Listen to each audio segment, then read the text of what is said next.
उठ उठ जे कुटुंब जूं दुनिया में केतिरियूं ई जिन्सूं आहिनि, जिन में ॾखण अमेरिका में कुझु जिन्सूं अहिड़ियूं बि आहिनि जिन खे थूहा कोन थियनि। अलबत्ता बाख़्तरी उठ खे ॿ थूहा हूंदा आहिनि। हिन वक़्तु ही दुनिया जो वाहिद उठ आहे जेको अञा बि झंगली माहौल में मिले थो। ॿिनि थूहनि वारो उठ सभ खां पहिरीं 3500 साल अॻु पालतू थियो, पर अञा बि के बाख़्तरी उठ झंगली आहिनि। इन खां सवाइ बाक़ी सभु जिन्सूं पालतू थी चुकियूं आहिनि। हिकु थूहे वारो उठ हिंदुस्तान में राजस्थान जे सहरा खां वठी सिंध, बलोचिस्तान, ईरान, अरब दुनिया ऐं अफ्रीका जे ओभर ऐं उतरे इलाइक़नि में पालतू जानवर तौरु मिले थो। रेगिस्तानी माहौल में वारीअ ऐं मिटीअ खां पंहिंजी अखियुनि खे बचाइण लाइ उठनि खे 3 पलकूं हूंदियूं आहिनि त जीअं अखियुनि खे वारीअ खां बचाए सघिजे। वारीअ जे तूफ़ान दौरान उठ अक्सर करे पंहिंजी 3 पलक बंदि करे छॾींदा आहिनि, छाकाणि त ही पलक तमामु सन्ही ऐं शफ़ाफ़ आहे। उन खे अखियूं बंदि करण सां बि साफ़ ॾिसण में ईंदो आहे। उठनि जो हिकु नसुल खाराई बि आहे। ही उठनि जो हिकु नायाबु नसुल आहे जेको गुजरात जे कच्छ ज़िले जे लूण वारी धुबण वारे इलाइक़े में मिले थो। हिन जो नालो मक़ामी लफ़्ज़ खारो मां निकितल आहे, जंहिंजी माना आहे लूणियो या लूणाठियो। इहो लूणे रेगिस्तानी माहौल सां चङी तरह सेट थी वियो आहे ऐं इहो उठ तरण जी सलाहियत लाइ मशहूरु आहे, जंहिं करे खेसि स्विमिंग कैमिल यानी तरंदड़ उठ सॾिजे थो। इहे उठ समुंड में डिघे फ़ासिले ताईं ऊन्हे पाणीअ में बि तरंदा आहिनि। इहे उठ चरागाहनि ताईं पहुचण लाइ आमतौर ते 3 किलोमीटरनि खां बि वधीक मुफ़ासिलो पाणीअ मां तरी तइ करे वेंदा आहिनि।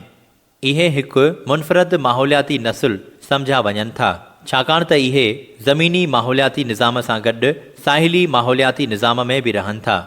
उमिरि जे लिहाज़ सां सिंधीअ में उठ खे जुदा जुदा नालनि सां सॾियो वञे थो। खीर पीआक बचे खे लावरो सॾिजे थो।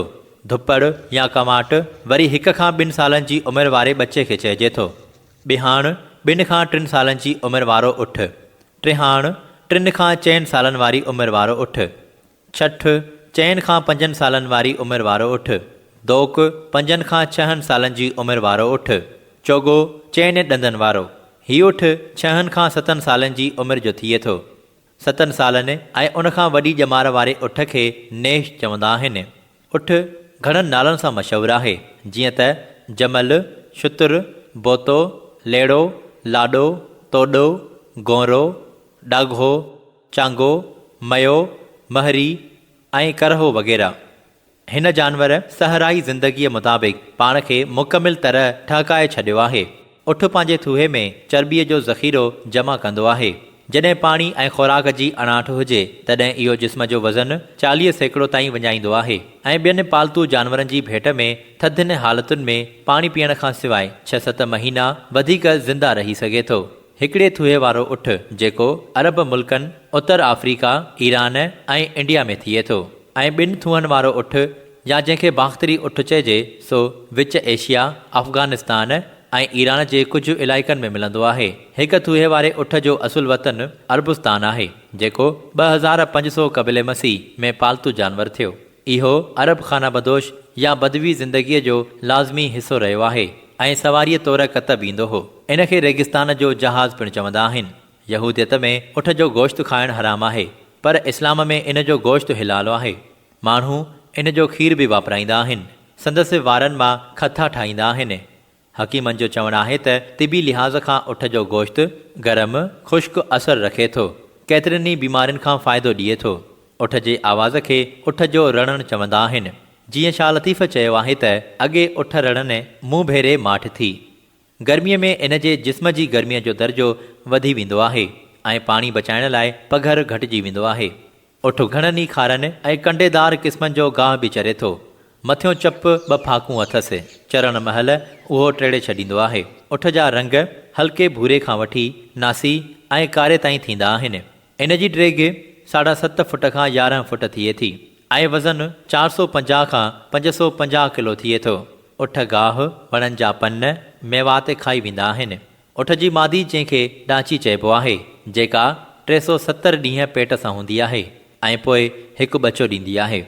सियारे जो उठ मस्तु थींदो आहे त तारूं वात मां ॿाहिरि कढी बबकियूं ॾींदो आहे। उन आवाज़ खे बबकी या ॻोड़ी चवंदा आहिनि। उठ चारींदड़ खे सिंधीअ में ओठार चवंदा आहिनि।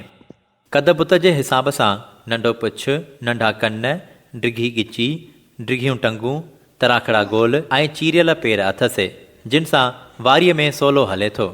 उठ बार बरदारी, सवारी ऐं ज़मीन खेॾण ऐं नार वग़ैरह हलाइण लाइ कमु ईंदो आहे। उठ पंहिंजो थकु लाहिण लाइ गॾह वांगुरु ज़मीन ते लेटंदो आहे। सिंध में डेल्टा वारे इलाइक़े में उठनि जी वॾे पैमाने ते पालना थिए थी, जंहिं में 200 खां 500 ताईं जा वॻ नज़र ईंदा आहिनि।